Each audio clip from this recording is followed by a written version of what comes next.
Henry, James, and Gordon were miserable. They had been shut up for several days for being naughty and longed to be let out again. At last, the Fat Controller arrived. "I hope you are sorry," he said, "and understand that you are not so important after all. We have a new tank engine called Percy who helps pull coaches, and Thomas and Edward have worked the main line nicely. But I will let you out now if you promise to be good." "Yes, sir," said the three engines, "we will." "That's right, but please remember that this no shunting nonsense must stop." He then told Percy, Edward, and Thomas that they could go and play on the branch line for a few days. And they ran off happily to find Annie and Clarabelle at the junction. The two coaches were so pleased to see Thomas again. Edward and Percy played with trucks. "Stop, stop, stop," screamed the trucks as they were pushed into their proper sidings. But the two engines laughed and went on shunting till the trucks were tidily arranged.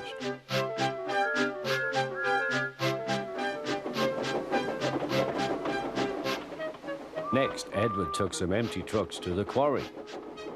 Percy was left alone. He didn't mind that a bit. He liked watching trains and being cheeky to the other engines. "Hurry, hurry, hurry," he would call, and they got very cross.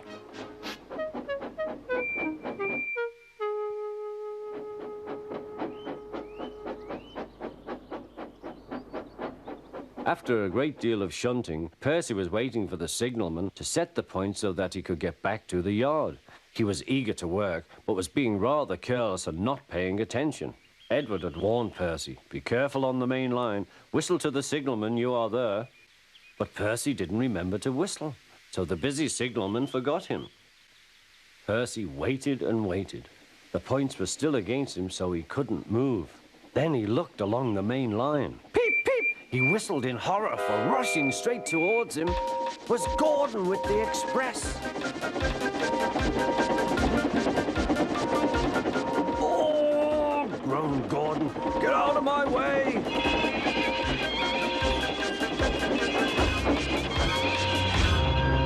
Percy opened his eyes.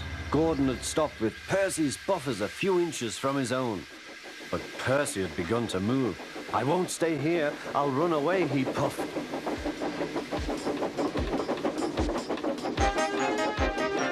He went straight through Edward's station and was so frightened that he ran right up Gordon's hill without stopping.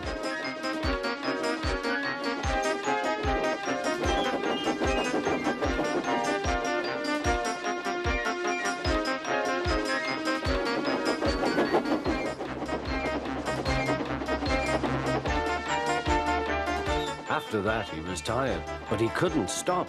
He had no driver to shut off steam and apply the brakes. "I want to stop, I want to stop," he puffed. The man in the signal box saw Percy was in trouble, so kindly set the points. Percy puffed wearily onto a nice empty siding, ending in a big bank of earth.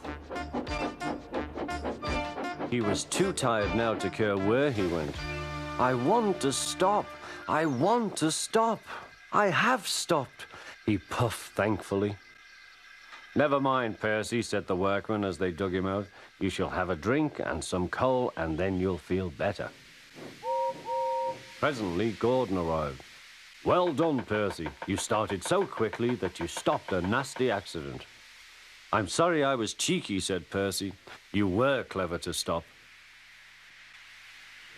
Then Gordon helped pull Percy out from the bank.